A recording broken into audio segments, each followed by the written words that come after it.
대한민국 방송 예비 인력들의 꿈에 한 뼘 더 가까워지는 시간 2020년 제7회 방송미디어 직업체험전 내 꿈과 손잡고 그분을 활짝 열어보겠습니다.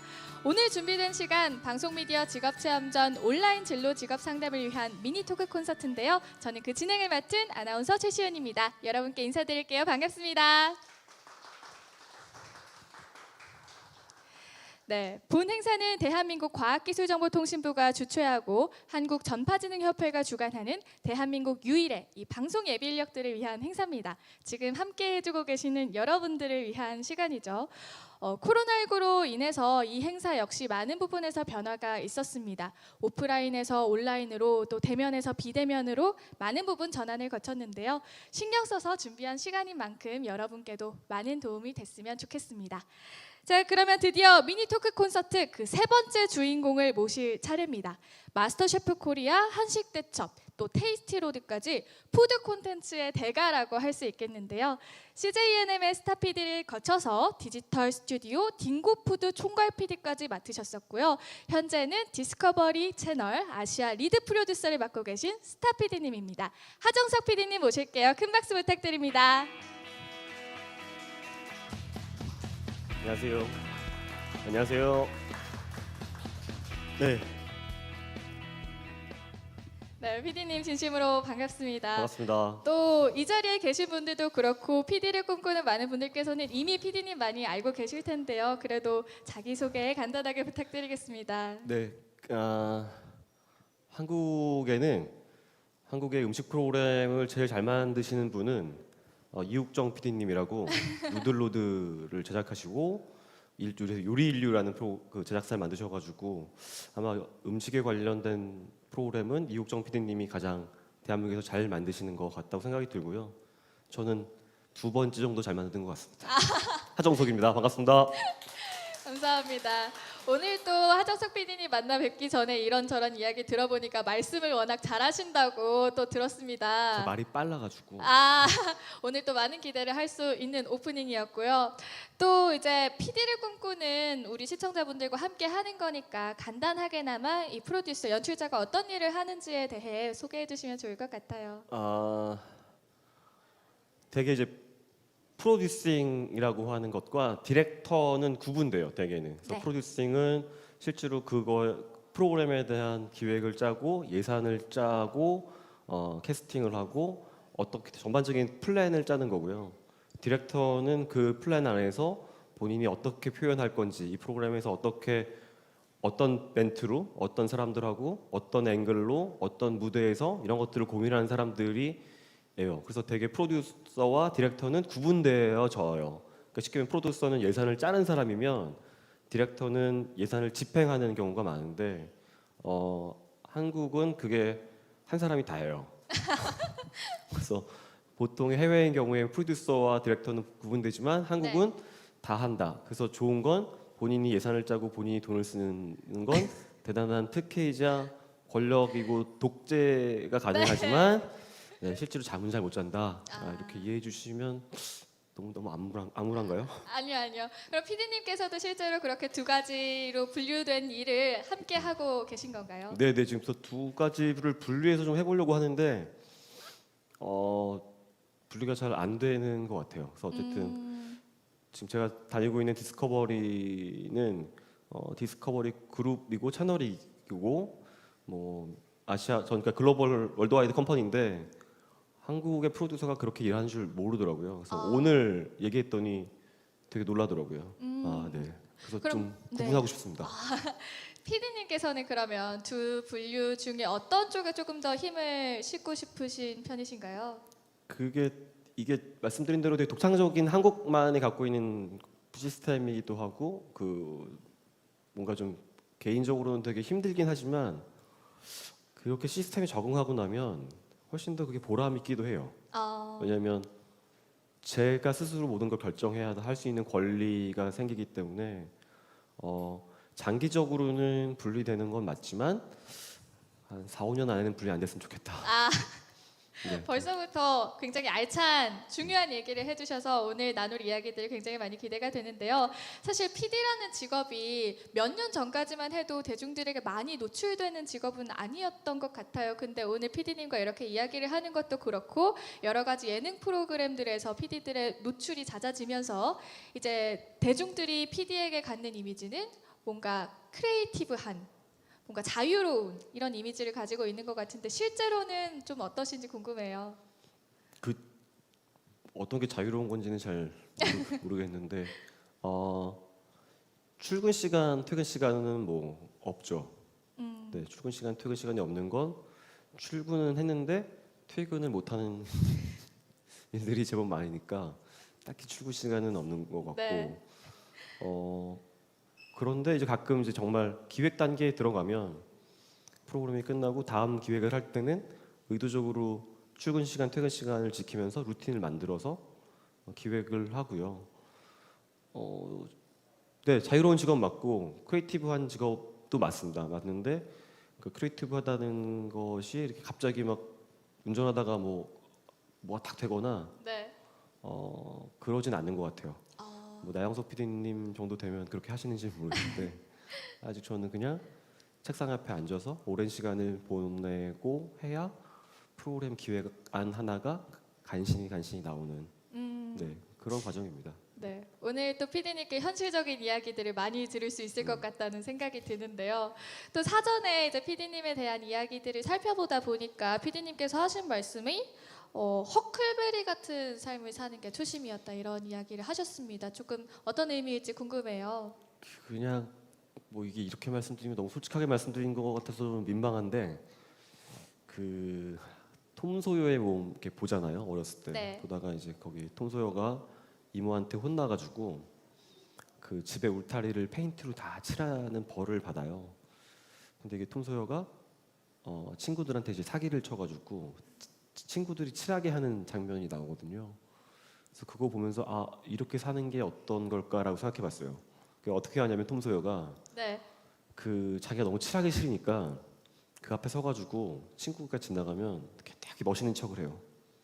페인트를 딱 칠하면서 되게 자기만 이 페인트질을 잘할 수 있고 우리 이모가 이 바깥 담장이기 때문에 얼마나 이 담장을 중요하게 생각하는지를 얘기하고 본인만이 이 페인트질을 잘할 수 있다라고 얘기를 하니까 친구들이 속는 거죠.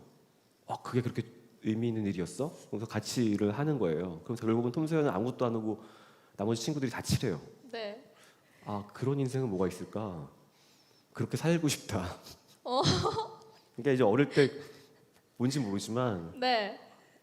대학교 가서 그런 게 뭐가 있을까? 뭐 이렇게 생각해 보다가 PD가 된 거죠. 네. 그러면 어떻게 말씀하신 그런 삶을 지금 조금이나마 뭐 살고 계신 건가요? 이제 이렇게 들으면 제가 뭐 말로 다 하는 것 같은데 네, 말로 다 하고 있습니다. 아, 그렇군요. 조금 굉장히 흥미로운 부분이고 조금 더 깊이 생각해봐야 그 뜻을 이해할 수 있을 것 같습니다. 근데 아마 조연출을 거치셔서 되게 이제 이렇게 단계별로 올라오시는 경우가 있고 네. 딩고 같은 이제 유튜브나 새로운 매체에서는 본인이 기획하고 본인이 촬영하고 본인이 직접 뭐 단계 없이 그냥 본인이 바로 하실 수도 있는데 이제 그런 것 같아요. 그걸 어떻게 자기 스스로한테 혹은 상대방한테 의미 부여를 할 수 있고 얼마나 그 작업이 어떤 뜻을 갖고 있는가를 잘 정리하는 게 뭐 어떤 매체든 어떤 플랫폼이든 간에 프로듀서가 하는 일 같습니다. 네. 조금이나마 또 이해할 수 있게 설명해 주신 것 같아요. 네, 너무 어렵게 얘기해가지고 죄송합니다. 아닙니다. 감사합니다. 또 한 가지 여쭤보고 싶은 것이 사실 소위 가장 잘 나간다는 당시에 CJ ENM의 스타 PD님이셨습니다. 가장 정점에 있다고 평가할 수 있는 시점에 또 모바일 플랫폼으로 옮기셨었거든요. 대단한 각오랄까가 있지 않았을까 싶었어요. 이렇게 얘기하면 또 재수없다고 하실지도 모르겠는데 그냥 진짜로 저는 일을 잘하는 건 되게 중요하다고 생각하는데 유명해지거나 관심 받는 건 그렇게 좀 싫었어요. 오. 왜냐면 자꾸 실수하지 않으려고 하는 것 같은 생각이 안에서 들었어요. 왜냐면 그 제가 스타 PD라고 불리는 것도 되게 이상하고 사람들이 저한테 관심 갖는 것도 좀 부담스러운데 그런 부담들이 저한테 지워지는 게 좀 뭐랄까 감당하기 싫어졌다. 어. 그리고 그런 것 개인적인 이유였고 두 번째는 시청률을 이렇게 보다 보면 20대가 언젠가부터 사라져 있었어요. 20대의 시청률이 되게 급락해 있었고 근데 그거는 어떻게 내가 극복할 수 있지? 그러면 어떻게 20대들이 제 컨텐츠를 보게 만들 수 있지를 진짜 고민하다가 그러면 거기로 가서 만나보고 만져봐야 알지 뭐 책상 앞에 앉아서는 아니겠다라고 하고 있는데 그때 이제 때마침 딩고에 그 얘기하고 있던 오프 더 레코드 효리 만들었던 최재현 PD가 술 먹자고 그래서 갔다가 이제 갔죠. 네. 네. 아, 그러면 그런 선택을 내리셨던 계기가 있잖아요. 이유가 있으셨는데 지금의 삶, 지금의 활동 영역에서는 그런 부분들을 조금 이루신 건가요? 네 그거는 네 이뤘다는 건 좀 너무 이상한 표현이고 이게 20대 컨텐츠 20대들하고 같이 호흡해 보는 게 너무 즐거웠어요. 딩고에서 너무 즐거웠고 그리고 실제로 제가 다루지 못했던 영상 문법이거나 그런 발상이거나 기획들을 같이 하면서 되게 많이 배운 것 같아요. 되게 많이 배웠고 그래서 그런 차에 지금 제가 디스커버리의 제안을 받아가지고 다시 이제 리니어 채널에서 일을 하게 됐는데 그 시간이 저한테는 40대를 보내면서 제 의미 있던 시간이었던 거라고 생각합니다. 멋진 컨텐츠를 또 만들어 내시는데도 아직도 배우고 있다라고 표현하시니까 정말 멋진 것 같고 또 PD님을 보면서 이제 또 배우려는 분들이 오늘 함께 해주고 계십니다. 오늘 PD님과 함께 한다고 하니까 또 사전 질문으로 많은 분들께서 질문을 보내주셨거든요. 한 가지씩 조금 답변을 들어볼까 하는데 네. 괜찮으시죠? 네, 네. 네, 그럼 첫 번째 질문 한번 드려보겠습니다. 서바이벌 프로그램 연출 시에는 출연자들의 경쟁을 비롯해서 출연자 간의 이 드라마적인 요소를 끌어내는 게 중요하다고 들었는데 그 부분에 대한 PD님만의 연출 노하우를 들어보고 싶습니다 하셨어요. 네, 그냥 그런 거 책에 많이 나오는 얘기가 인데요. 네. 드라마든 서바이벌이든 혹은 어떤 예능 프로그램이든 그냥 원론적으로는 사건이 생겨야 갈등이 나오고 갈등이 나와야 캐릭터가 나오는 거는 본질적으로 같거든요. 그러니까 서바이벌 프로그램도 사실은 드라마하고 되게 비슷해요. 다만 드라마는 대본을 써서 연기를 하는 거고 서바이벌 프로그램 연출자는 그런 갈등을 만들고 이 캐릭터가 어떻게 반응할 건지에 대한 예상을 해요. 그러니까 쉽게 말하면 그 상상력의 작업이라기보다는 그 부분은 행렬 수열이랑 비슷해요. 경우의 수 따져보고 행렬 쭉 써봐요. 이 사람이 올라왔을 때 그래서 어떤 때는 이게 한 6팩토리얼 정도의 경우의 수를 따져서 계산해 보면 제가 수학을 잘 못해가지고 팩토리얼을 다 경우의 수 따지면 다 써요. 그러면 이제 이만한 종이에 이런 경우의 수를 따져보고 어떤 것들이 발생할까를 예측하는 거예요. 그러니까 그런 게 드라마 스크립트 작업하고 서바이벌의 연출 작업이 다른 것 같거든요. 근데 그건 실제로 그건 시간이 필요한 일이고 그건 뭐 제가 아니어도 아마 여러분들 중에 서바이벌 프로그램이거나 혹은 연예인 프로그램 연출하실 때는 이런 사건이 하나 있고 어떤 경우의 수가 발생한 건지를 그냥 직접 이렇게 손으로 써보면 나오죠. 네. 책에서 읽어볼 수 있는 내용으로 시작하긴 했지만 그 직접 그렇게 경우의 수를 다 생각해보고 나열해 보신다는 점에서 뭔가 큰 예시가 되지 않을까 싶어요. 큰 도움이 될 만한 이야기인 것 네, 같습니다. 아마 그거는 되게 해보시면 다 하실 수 있어요. 네, 좋습니다. 이어서 두 번째 질문도 드려보도록 하겠습니다.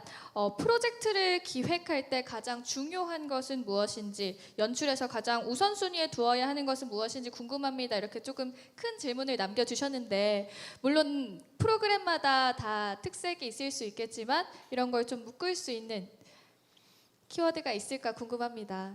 그러니까 프로젝트를 기획할 때는 잘 모르겠어요. 왜냐하면 그때 상황들이 다 다르니까 그리고 뭐 쉽게 말하면 예산도 다르고 채널도 다르고 네. 이통도 다르고 그래서 그 기획할 때 중요한 거는 어쨌든 사람들의 반응이 어떻게 올까를 염두에 두고 이제 역산하는 거겠죠. 그거는 뭐 어느 핀이나 마찬가지일 것 같고 연출자로서는 제가 제일 중요하게 생각하는 건 현장의 분위기예요. 현장의 네, 분위기. 촬영장의 분위기.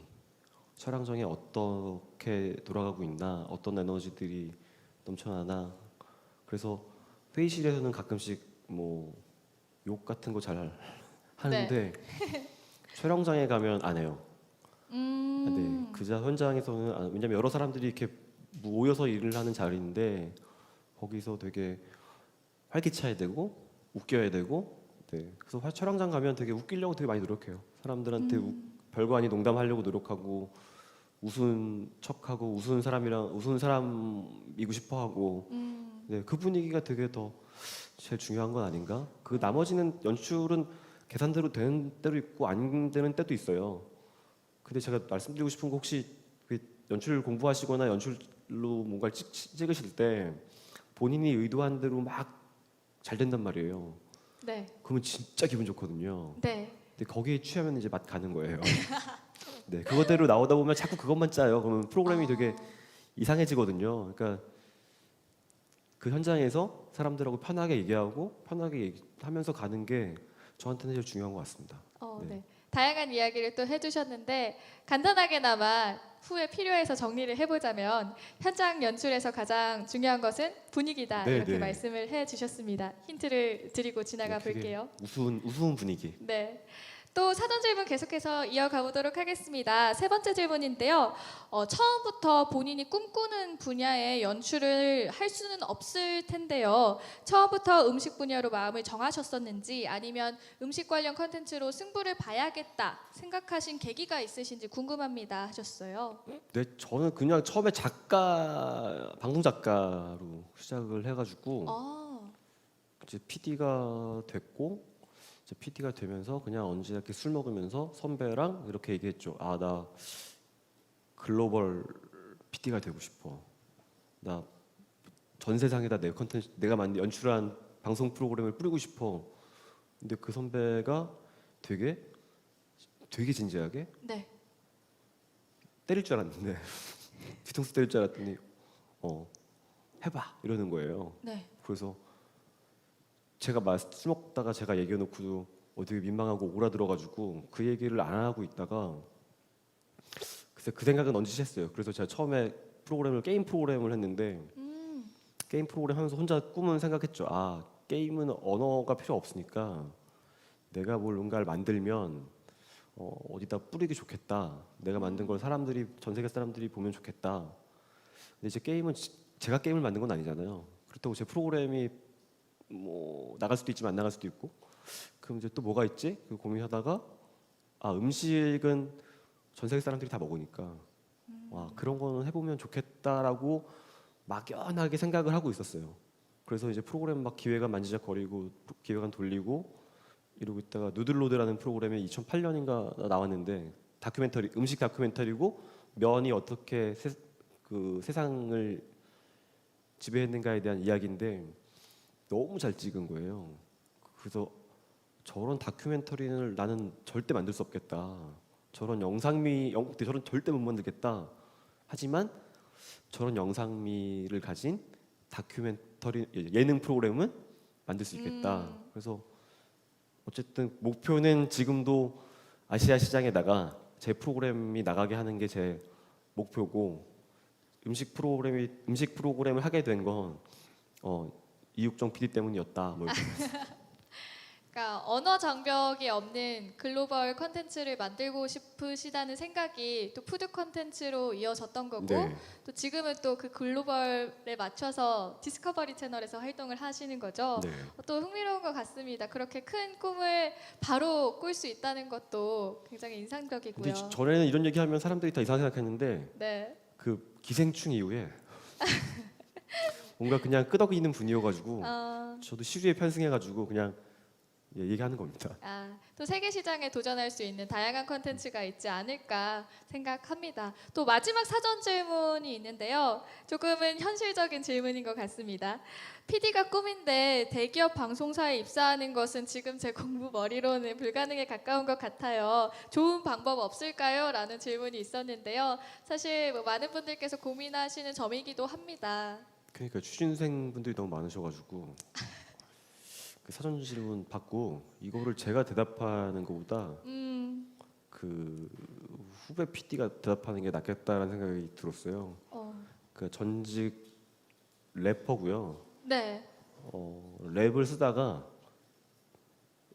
뭐 자기 말로는 저작권 수익도 좀 되는 것 같던데 한 달에 한 8만 원 이렇게 들어오는 것 같던데 이 질문은 그냥 제가 하는 것보다 네. 그냥 제 후배 PD가 하는 거 알 것 같아요.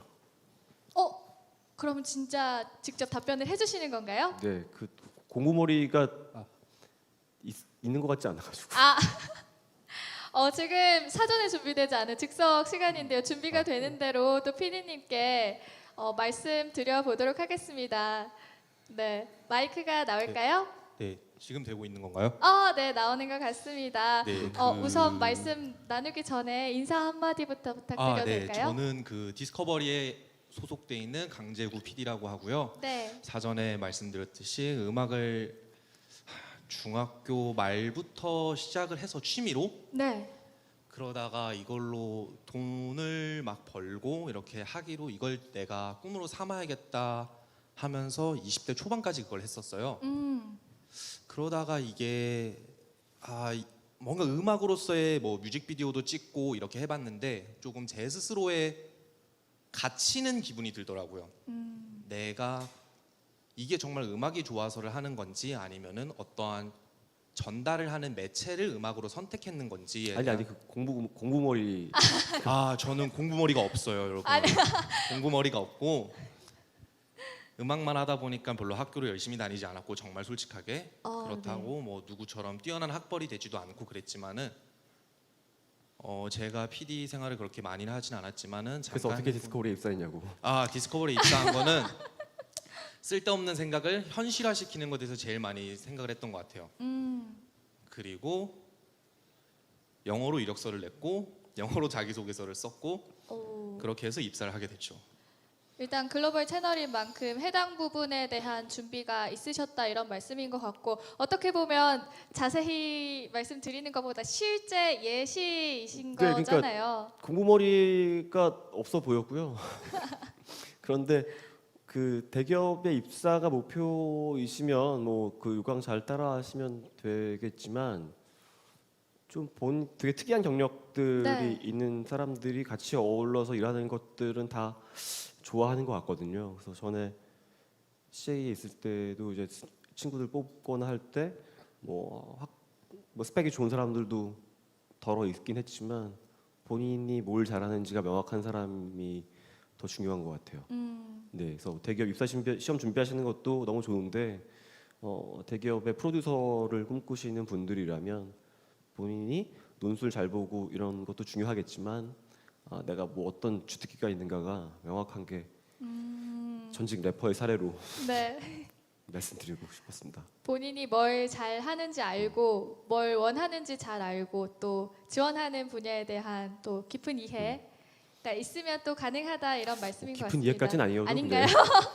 이해하신다고 말씀해 주셨습니다. 네, 정말 예상치 못하게 또 좋은 답변 해주셔서 진심으로 감사드립니다.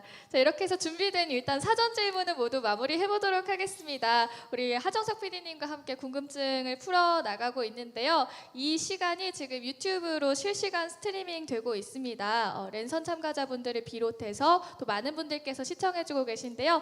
이분들을 위해서 깜짝 퀴즈를 준비해 봤습니다. 앞서 하정석 PD님께서 이 사전 질문에 대한 답변을 해주실 때 현장 연출에서 가장 중요한 것은 땡땡땡이라고 생각한다라고 해주셨는데요. 이 정답을 맞춰주시면 됩니다.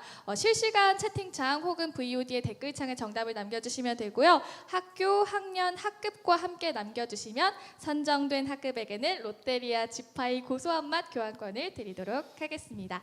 자, 이렇게 해서 깜짝 질문까지 잠깐 드려봤고요. 이번에는 현장에 계신 참가자분들께서 직접 남겨주신 질문에 대한 답변을 듣는 시간을 가져보려고 합니다. 근데 그 전에 이 현장에 지금 특별한 분이 와 계시다고 해서 잠시 인사를 나눠보려고 하거든요. 정통 개그맨에서 또 성공적인 유튜버로 발돋움하신 김대범님 인사드려보도록 하겠습니다. 안녕하세요. 네, 반갑습니다. 개콘 폐지시킨 개그맨 김대범이라고 합니다. 이거 개그예요, 이건. 이 진짜인 줄 알고 막 이렇게 굉장히 곤란한 눈빛으로 보시는데 고급 개그 한번 쳐봤습니다. 네. 어쨌든 제가 뭐 어쨌든 유튜브로 성공을 했는지는 모르겠지만 제가 정말 즐겁고 재밌어서 시작한 일인데 그게 어느덧 직업이라고 불러도 될 만한 유튜버라는 그 호칭을 앞에 붙여도 될 만한 정도까지는 온 것 같아요. 그래서 뭐 이렇게 또 초대를 해주셔서 감사하고요. 네. 제가 오늘- 뭘 하면 되나요?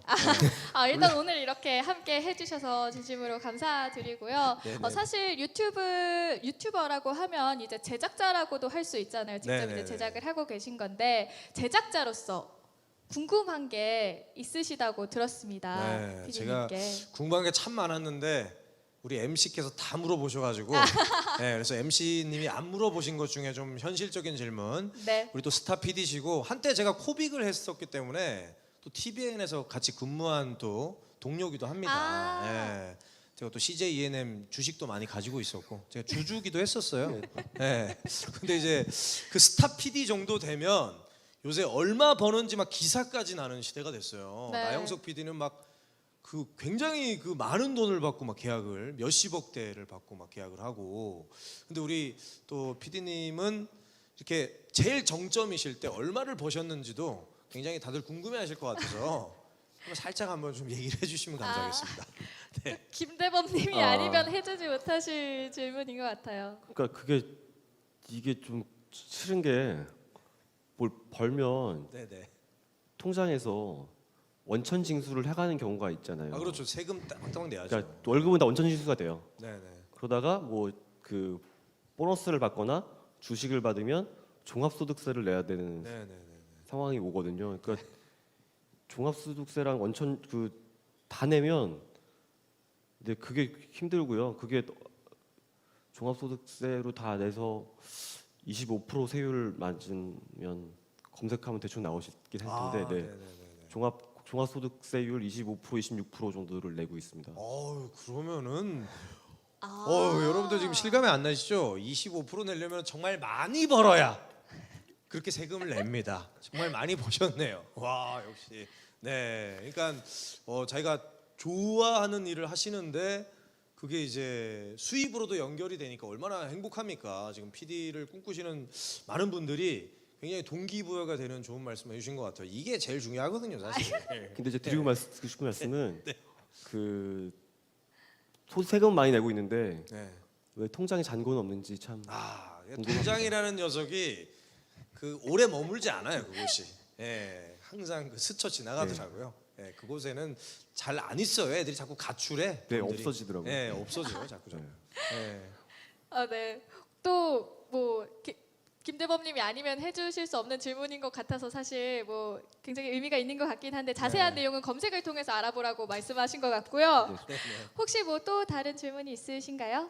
아니 원래 그 공채 출신이신지 왜냐하면 이제 PD를 준비하시는 분들한테 좀 두루뭉실하게 방법을 알려주신 부분도 좀 있는 것 같아서 왜냐하면 일단 저도 공채 개그맨 출신이거든요. 네. KBS 19기 1등으로 뽑혔었습니다.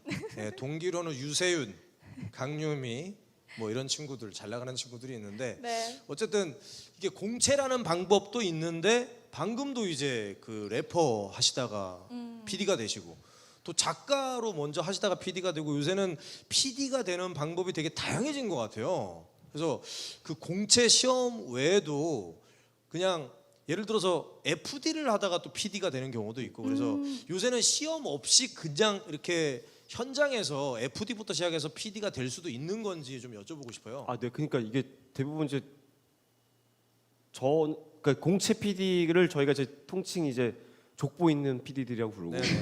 저같이 이제 특채 PD는 족보 없는 PD들.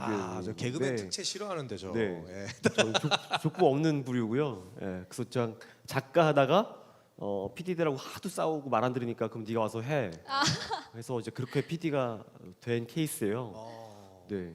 그러니까 이제 그런 건 있겠죠. 그 족보 있는 PD들은 이제 배정이 잘 돼요. 네. 근데 족보 없는 것들은 이게 제가 뭐 연출하던 프로그램들은 항상 제가 연출하면 4회 안에 막을 내리는 거예요. 그러니까 어릴 때는. 네. 그러니까 딴 선배들 기획할 시간 벌어주려고 저한테 한 4회 정도 주면 이제 막 내리고 네네. 그 마지막만 하고 다녔었어요. 네네. 근데 그게 뭐 저는 자존심 상하는 일일 수 있는데 전 자존심 안 상하고 네네네. 뭐 재밌더라고요. 그래서 그렇게 네.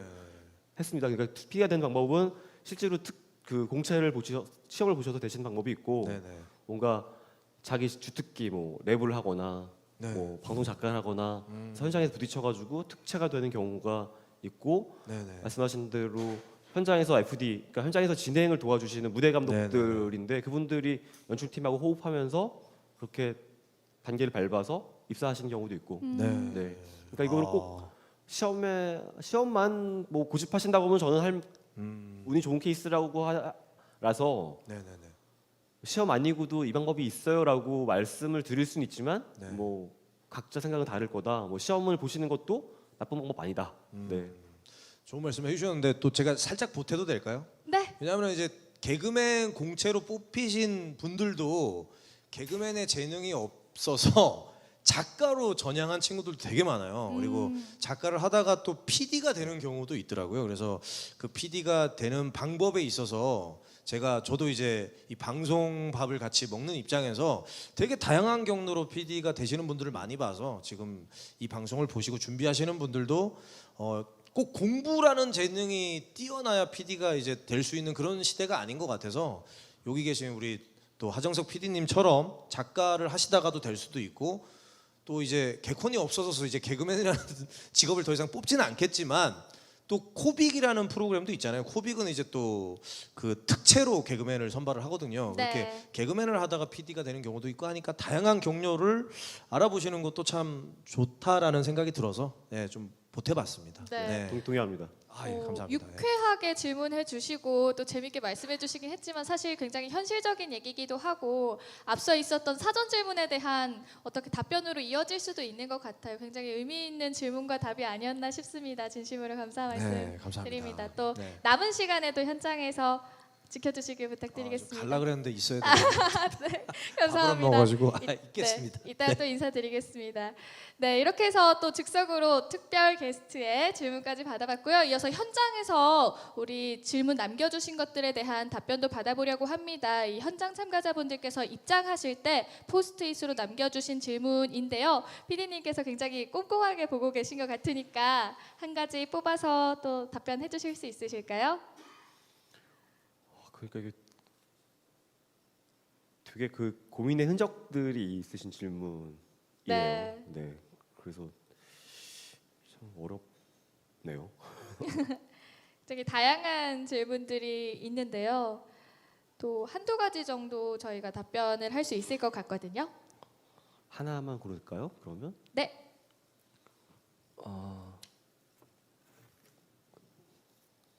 화면 보여주시고 읽어주시면 좋을 것 같아요.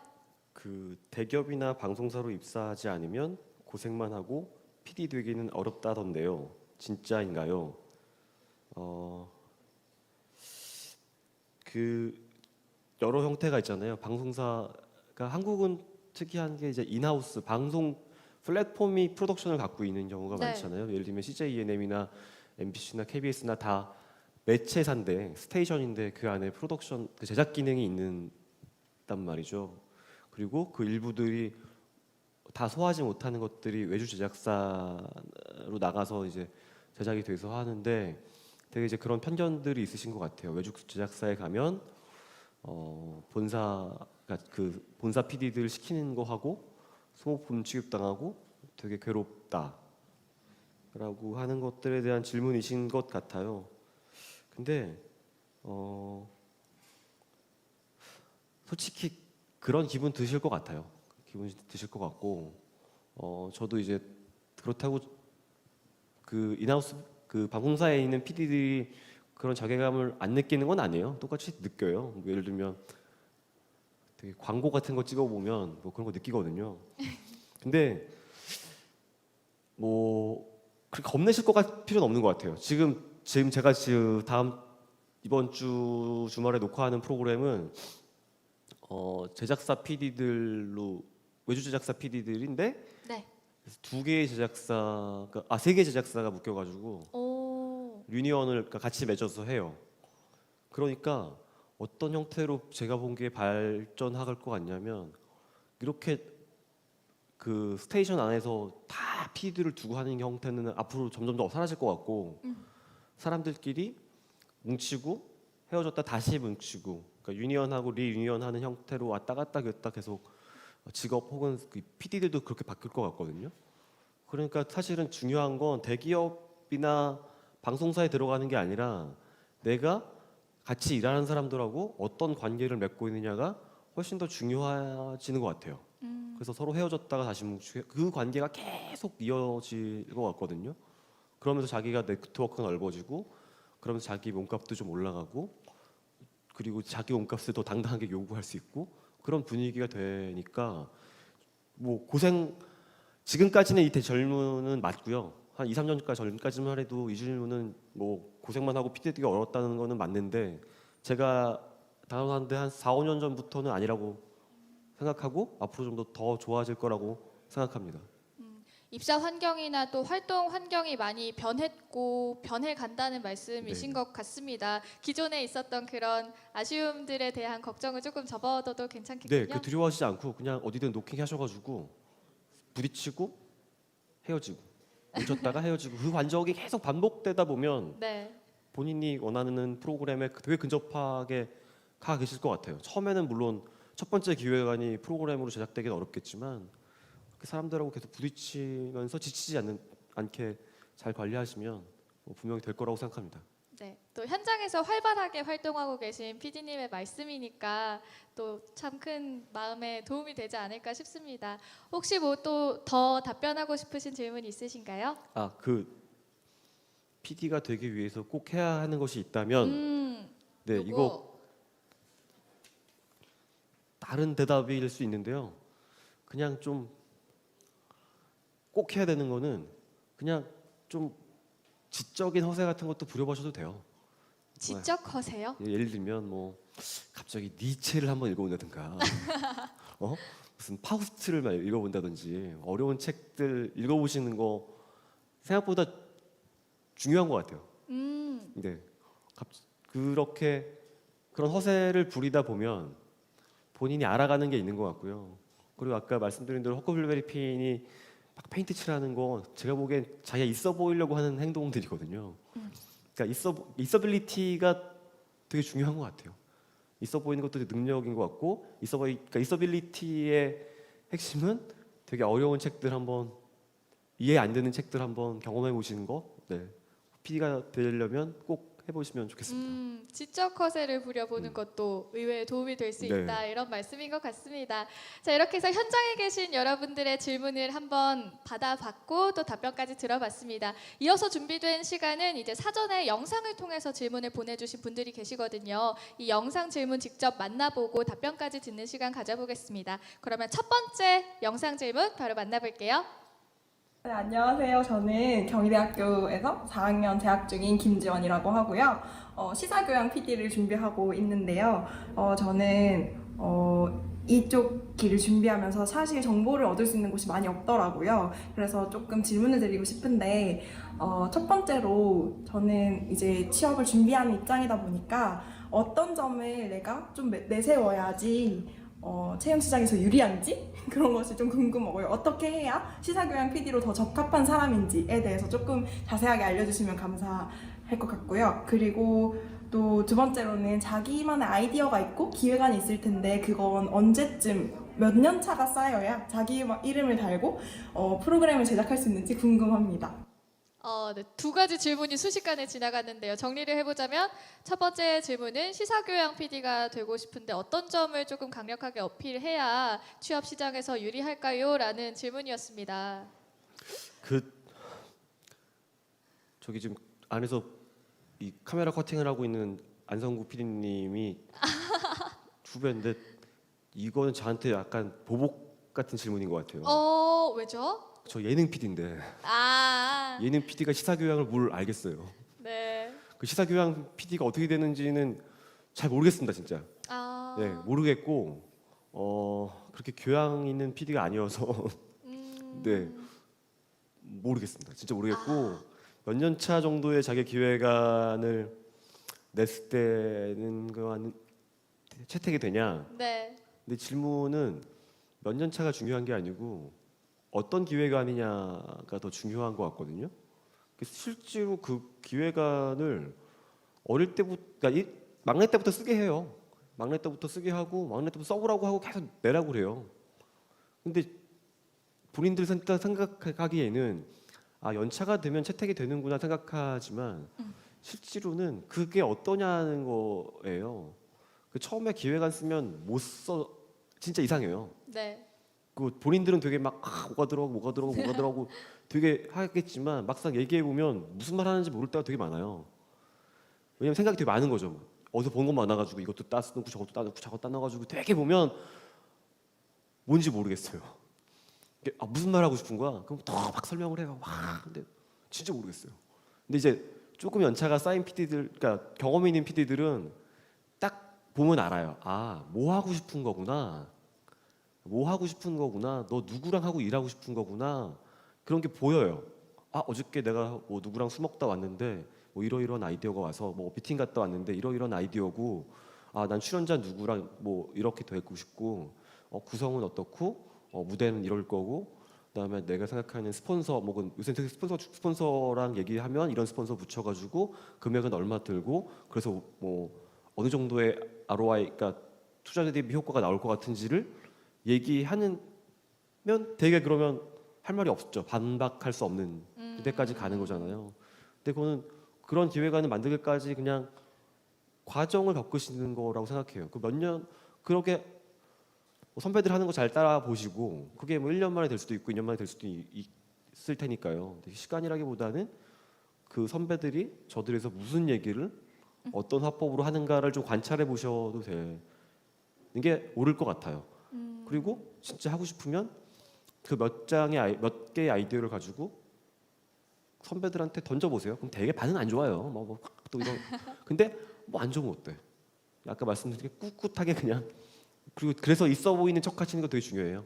네, 있어 보이시게 척하면서 하는 거니까 사실 뭐 10년 차 PD가 아까 말씀드린 대로 쫙 그렇게 나열한다고 하는 게 그대로 촬영되지 않거든요. 그리고 제가 보는 한 그 중에 한 3할은 구라거든요.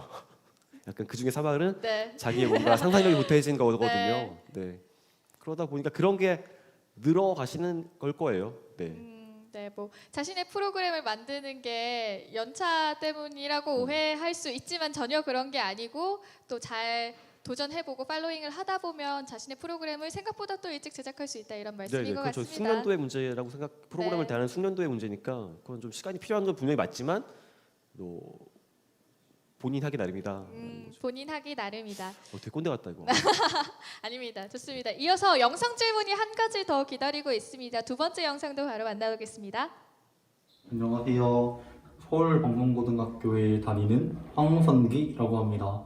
PD 분들 중에서 예대 출신이 많은데 꼭 예대를 나와야지만 PD를 할 수 있는지 궁금합니다. 제가 만약에 PD가 됐을 경우에 PD 일을 하다가 이제 다른 곳으로 이직을 하고 싶거나 아니면 다른 직업을 가지고 싶은 경우에는 어떻게 하는지 궁금해요. 네, 이번에도 두 가지 질문이 있었는데 첫 번째 질문은 예대를 나와야 하느냐 이런 질문이었습니다. 저는 경영학과 나왔고요. 네. 마케팅을 뭐 공부했고요. 그래서 그건 확실히 잘해요. 예산 짜는 거, 네. 부기하는, 그러니까 장부 쓰는 거, 네. 네. 그런 거는 좀 강점이 있는 것 같고요. 예대를 안 나오셔도 다 할 수 있다고 생각이 들고요. 그리고 실제로 지금 제가 겪어본 PD들 중에 예대 출신들도 계시지만 뭐 국문과 나오신 선배도 있고 영문과 그 언어 쪽의 선배들도 많으시고, 그러니까 네. 전공은 그렇게 중요한 것 같지 않습니다. 네, 맞습니다. 요즘 들어서는 더 뭔가 그런 경계가 사라지고 있잖아요. 두 번째 질문도 아마 비슷한 답변이 나오지 않을까 싶은데 PD를 하다가 뭔가 다른 직종으로의 이직이랄까 이런 부분에 대한 질문이 있었습니다. 네, 그래서 이게 요새 PD가 어디까지가 PD인지 잘 모르겠는 게 방송국 PD면 PD가 아니잖아요, 실제로. 그 유튜버가 되는 방법도 있고, 그러니까 본인이 그리고 영상으로 뭔가 표현하는 게 되게 쉬워진 세상이니까 본인이 꼭 프로듀서가 아니더라도 자기가 하고 싶은 게 뭔지를 생각해 보시면 비디오로 내가 뭔가를 표현하는 게 좋아라고 하면 그런 걸로 돈을 버실 수도 있고 실제로 뭐 광고를 찍으셔도 되고 본인이 출연하셔도 되고 뭐 다른 형태의 기획도 해볼 수 있을 것 같거든요. 네. 그러니까 저는 만약에 PD 지금 그만두고 뭐 할 거니 그러면 그 카메라 몇 개 들고 전 세계에 있는 만두만 다 먹고 다니는 유튜브를 해볼 거예요. 네. 네. PD를 잘리거나 이번에 프로그램 잘 안 돼가지고 너 나가 그러면 이제 카메라 들고 만두 먹으러 다니는데 코로나네. 아니 이게 근데 그 프로그램을 또 만나뵐 수 있길 바라야 되는 건지 아닌지는 조금 헷갈립니다만 네, 또 재미있는 답변 해주셨습니다. 방송 미디어 쪽에 있어서는 특히 이런 직업 간의 교류랄까 활발한 것 같아요. PD님께서도 방송 작가 일을 하셨다고 하셨고 직전에 있었던 프로그램들에 있어서도 저희 토크쇼에 있어서도 다양한 그런 말씀을 해주셨기 때문에 이런 경계에 대해서는 걱정하지 않으셔도 좋을 것 같습니다. 네, 이렇게 해서 영상 질문에 대한 답변들을 받아봤습니다. 이번에는 온라인을 통해서 시청 중이신 랜선 참가자분들의 질문을 받아보려고 하는데요. 실시간으로 또 시청해주고 계신 분들 중에 지금 뒤쪽에 보시면 이렇게 많은 학생분들이 계시거든요. 궁금한 점이 있으신 분은 손을 흔들어 주시면 되겠습니다. 네, 저기 두 번째 줄, 네 번째 칸에 계신 학생분께서 손을 들어주셨습니다. 연결되는 대로 바로 질문 받아보도록 하겠습니다. 네, 두 번째 줄에 네 번째 학생분 질문 부탁드립니다. 안녕하세요. 성신여자대학교 미디어 커뮤니케이션 학과 오수진입니다. 방송국 소속 PD와 프리랜서 PD의 장단점이 무엇인지 궁금합니다. 네. 오, 방송국 PD는 근무 태도를 체크당합니다. 정시 뭐 출근 퇴근 시간 없다고 했지만 프로그램 안 하고 있는데 출근 안 하면 네. 그 인사고과의 감점 요인이 됩니다. 네. 그래서 인사고과를 신경 써야 되는 직장인은 분명하고요. 프리랜서 PD는 좋은 건 자기가 하기 싫은 프로그램은 안 할 수 있습니다. 근데 본사 직업 안에 인하우스에 있는 PD는 국장이 시키면 해야 되고 대표님이 뭔가 오더를 내리면 만들어야 되는 입장이죠. 네. 근데 프리랜서 PD는 하기 싫으면 안 된다. 다만 이제 그 본사 PD는 매달 월급날이 정해져 있고 프리랜서 PD는 본인이 연출하지 않으면 돈이 안 나온다. 이런 차이가 있습니다. 네. 근데 이제 다만 이제 프리랜서 PD로 사는 거가 이제 프리랜서로 살아봐서 그 작가로 살아보니까 네. 그 좀 늘 불안해하는 건 있는 것 같아요. 자기가 언제 잘릴지 모른다 혹은 다음 프로그램이 안 들어오면 어떡하지? 라고 생각하시는 것 때문에 되게 불안해하는 분들도 있는데 제 후배 PD 프리랜서 PD 중에 하나는 그런 생각 안 하더라고요. 안 하고 그냥 늘 사람들을 만나면서 있어요. 그리고 본인이 일을 되게 가려서 해요. 같은 조건이면 일 적게 하고 돈 많이 받는데. 네, 그런 세상이 지금은 방송 시장에 있습니다. 네, 프리랜서 PD들이 뭐 그 얘기만 그 친구의 말을 전하면 본인이 메인 PD거나 메인 프로듀서로서의 무슨 명예 같은 거를 포기하면 지갑은 두꺼워진다. 뭐 이런 얘기를 하더라고요. 네. 네. 저보다 좋은 차 타고 다니고 있습니다. 마지막 질문이었는데 마지막 질문까지 굉장히 현실적인 이야기들을 네. 많이 해주신 것 같습니다. 어떻게 받아들이고 또 우리 방송 예비인력들이 꿈을 꿨는지 궁금한데요. 사실 마지막으로 부탁드리고 싶은 점은 우리 꿈나무들에게 응원의 메시지를 부탁드리려고 했습니다. 이 부분도 어떻게 또 현실적인 말씀을 해주시려나요? 그러니까 이게 솔직히 말씀을 드렸어요. 그 괜한 꿈과 희망과 뭐 이런 거 드려가지고 뭐 하는 게 저는 그렇게 옳다고 생각하진 않거든요. 그게 더 꼰대스러운 것 같고 지금 제가 드릴 수 있는 말씀이 있는 대로 다 드린 것 같고요. 그것이 본인이 판단하시기에 뭐 앞으로의 진로에 더 도움이 된다고 믿고 있습니다. 그래서 뭐 너무 그 자라나는 혹은 미래의 방송인 분들한테 너무 예민 혹은 부정적인 말씀을 드린 걸 수도 있겠지만 네 솔직하게 말씀드렸습니다. 네. 또 받아들이는 사람의 몫으로 남겨주신 것 같습니다. 응원의 메시지 남겨주셨는데 저희 김대범님께서 정말 끝까지 계속 현장을 지키면서 들어주셨어요. 같은 또 콘텐츠 제작자로서 김대범님께도 응원의 메시지랄까 뭐 당부의 메시지 전해주시면 좋을 것 같아요. 저는 그 팬이어가지고 아까 뵙고 제 프로그램 이제 출연 요청 드렸거든요. 아 정말요? 네, 그래서 저는 그냥 PD로서 네. 이 자리에서 생방이잖아요. 그 출연해 주실 건지 안 해주실 건지를 명확하게 답해 주시면 아, 출연료가 맞으면 네, 어, 출연하도록 하겠습니다. 그 되게 비싸셔가지고 오늘의 준비된 시간이 전반적인 컨셉이 굉장히 현실적인 내용들로 네. 이야기가 된 것 같습니다. 그 출연료를 얼마 드리면 될까요? 아, 여기까지만 하겠습니다. 이후에 차차 PD님과 김대범님께서 이야기를 나누시면 좋을 것 같습니다. 자, 오늘 정말 알찬 시간 함께 해주셔서 진심으로 감사드립니다. PD님께도 앞으로 또 좋은 일만 가득하시고 멋진 프로그램으로 또 만나뵀으면 좋겠습니다. 네, 불러주셔서 감사합니다. 감사합니다. 네, 고맙습니다. 고맙습니다. 하면 되죠? 그러실까요? 네. 이렇게 해서 미니 토크 콘서트 3회차 PD편 마무리하도록 하겠습니다. 오늘 수고해주신 하정석 PD님, 또 함께해주신 특별 게스트 김대범님께도 진심으로 감사드리고요. 시청해주신 모든 분들께도 감사의 말씀 전합니다. 8월 28일 진행되는 방송미디어 직업체험전 본 행사에도 여러분의 많은 관심 부탁드립니다. 고맙습니다.